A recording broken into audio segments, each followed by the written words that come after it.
இது என்ன தெரியுதுங்களா? கொய்ட்டு தினார், சில்லறை வந்து ஃபீல்ஸ். அதாவது இதை விட அதிகமாக சம்பாதிக்கிற வீடியோ தான் நம்ம பண்ணுறோம். இது பார்த்துங்க, போஸ்ட் பண்ணி கூட பார்த்துங்க.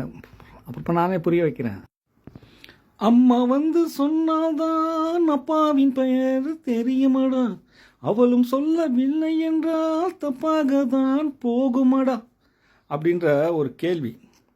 ஆனால் இதில் என்ன ஒரு விஷயம்னா, டாக்டருங்க கரெக்டான பிள்ளைய கொடுத்தா தான் அம்மாவுக்கே தெரியும் அதை நம்ம பிள்ளைன்னு. மாற்றி கொடுத்துட்டோன்னா முடிஞ்சு போச்சு, அம்மாவுக்கும் தெரியாது. ஆனால் நான் என்ன சொல்ல வரேன்னா, நான் ஒரு கேள்வி கேட்டிருக்கேன், அதில் கமெண்டில் நீங்கள் பதில் போடுங்க. அதாவது உங்கள் அம்மா அப்பா உங்களுக்கு நம்பிக்கையா, இல்லை எனக்கு தெரியும் இவங்க தான் என் அம்மா அப்பா அப்படின்ற ஒரு கான்ஃபிடென்ஸா? அதாவது நம்பிக்கை தெரியும் அப்படின்றதுக்கு வித்தியாசம் இருக்குது. இது நம்பிக்கையா இல்லை எனக்கு தெரியும் அப்படின்னு சொல்ல வரீங்களா? அப்புறம் இன்னொரு கேள்வி நான் கேட்டுறேன், இது வரைக்கும் யாரும் கேட்காத கேள்வி. அதாவது நம்ம ஹாயாக நம்ம உடம்புல வந்து இந்த முடியை வெட்டுறோம், வலிக்கிறதே இல்லை. நகத்தை வெட்டுறோம், வலிக்கிறதே இல்லை. ஆனால் மற்ற எதை போய் கிள்னாலும், முடியை கிள்னாலும், முடியெல்லாம் எல்லாமே வலிக்குது. அப்போ அது ஏன் வலிக்கல? அப்போ அந்த முடி வெட்டும் போது முடிக்கு வலி இல்லையா? இருக்கா இல்லையா? அதையும் கமெண்டில் சொல்லுங்கள். இப்போ இந்த கொய்த்து தினார் காமிச்சன்ல, இதில் ஒரு பெரிய வரலாறு இருக்குன்னு வச்சிங்களேன்.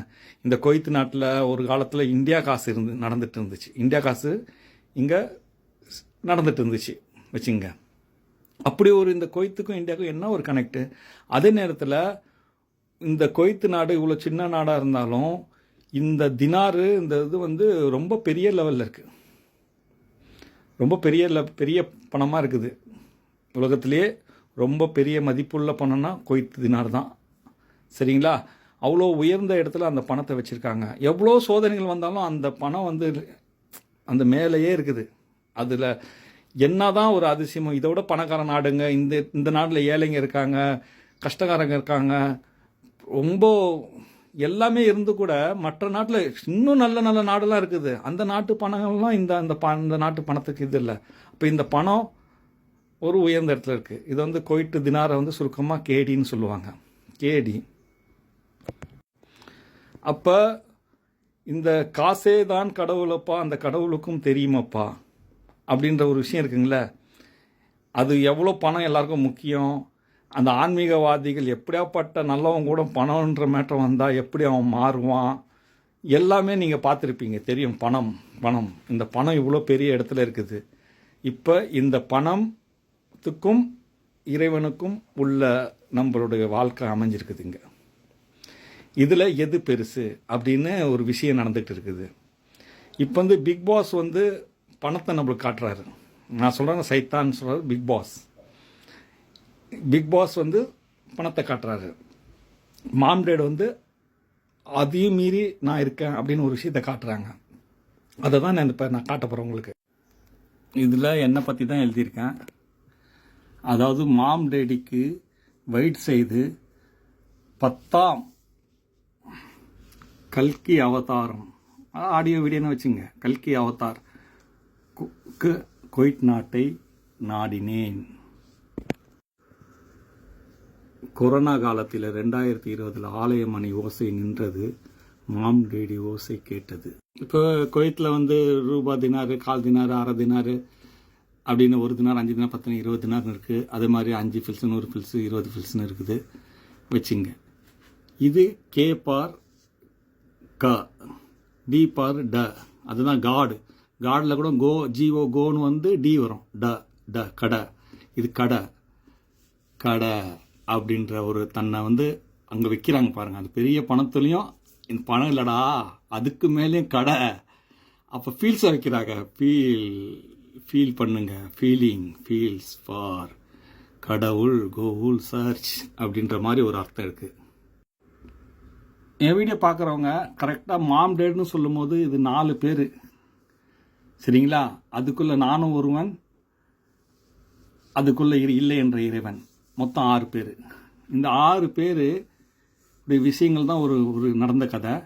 இதில் வந்து நீங்கள் பார்த்தீங்கன்னா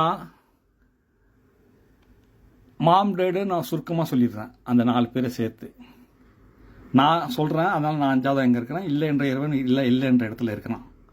அந்த 4 பேரை தான் சேர்த்து தான் மாம் டேடுன்னு சொல்கிறேன். இதை நல்லா புரிஞ்சுங்க. அப்போ இறைவனால் இறைக்கப்பட்டு அவங்க ஒவ்வொரு திசையில் போய் துகள்களாக விழுந்தாங்க.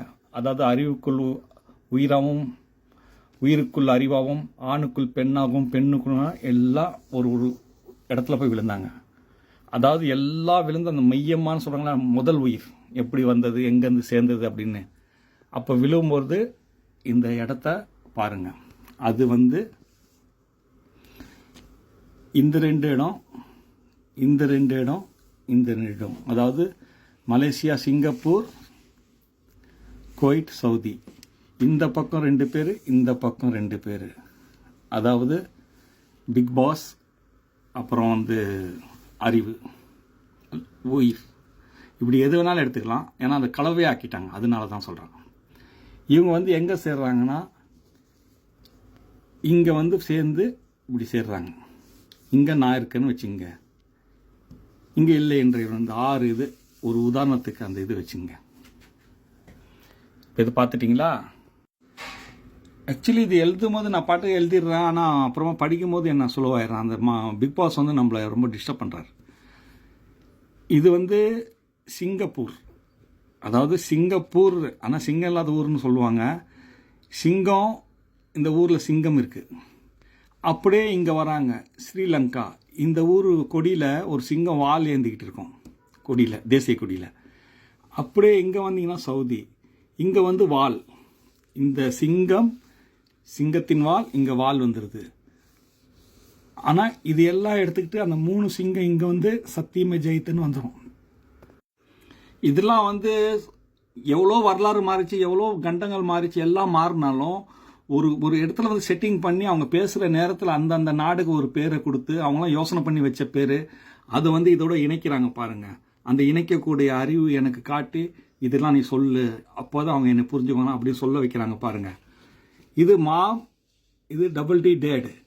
ஏ நோ, அதாவது ஒரு இறைவன் இல்லை என்ற இறைவன், அதான் ஏன்னா 1 ஏ அப்படின்ற மாதிரி நோ. இது ஓ நாம். இந்த நமக்குள்ள இந்த 4 பேர் கலவையாக மாம் டேடுன்னு சொல்கிறேன். அதில் பிக் பாஸ்ன்னு நீங்கள் புரிஞ்சுக்கிறதுக்காக சொல்கிறேன். ஒரு கெட்டது நடந்தால் அதுக்கு பின்னாடி பிக் பாஸ் இருக்கிறார். ஒரு நல்லது நடந்தால் அதுக்கு முன்னாடி மாம் டேட் திரு தமிழ் அவங்க இருக்கிறாங்க அப்படின்றது. விஜய் வெர்சஸ் ஜீத், இதில் யார் ஜெயிக்கிறா, இதுதான் போட்டி. ஆனால் இந்த போட்டியில் 46-10. ஏன்னா இதில் 50-50 ஆண் பெண்ணா 50-50 5-5 இருக்க மாட்டாங்க எப்போவுமே. அதில் 6 பெண்ணாக கூட இருக்கலாம், இல்லை ஆணாக கூட இருக்கலாம். இதில் நம்பர் குறையலாம், ஏறலாம். 10க்குள்ளே எல்லாம் சொல்லுறோம் அப்படின்ற மாதிரி ஒரு அர்த்தம் வரும். அதை தான் இங்கே நான் சுருக்கமாக இந்த இடத்துல அது போட்டிருக்கேன். அப்போ புரியுங்க. 3 சிங்கங்கள், சத்தியம், ஜெயத்திருஷ்ணன்னு இதை தான் நான் புரிய வச்சிட்ருக்கேன்.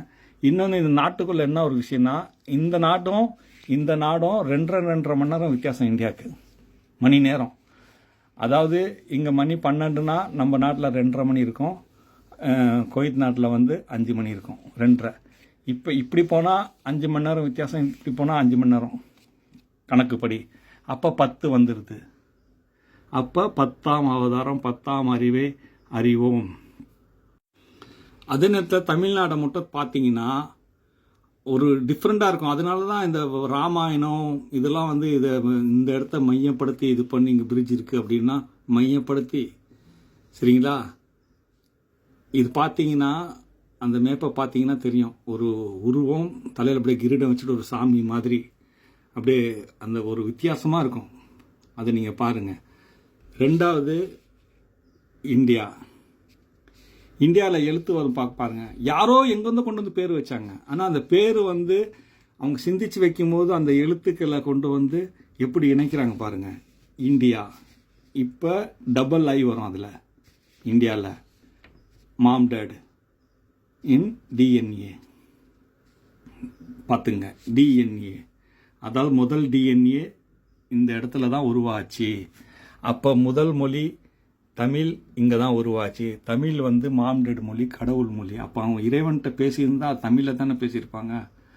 ஆக மொத்தத்தில் ஒவ்வொரு தமிழனும் தமிழை காப்பாற்றி ஆகணும். அது இயற்கையாகவும் அப்படி தான் இருக்குது. எப்போல்லாம் தமிழுக்கு பிரச்சனை வருதோ, மொழி இது வருதோ, தமிழ்காரன் கொஞ்சம் டிஃப்ரெண்ட்டாகவே மண்டை பிச்சுக்கிறாங்க வடநாட்டில். என்னடா இந்த தமிழ்காரன் மட்டும் அடங்கவே மாட்டேங்கிறான், அப்படி என்னதான் இவங்க தமிழை பிடிச்சி தொங்குறானுங்க அப்படின்னா அது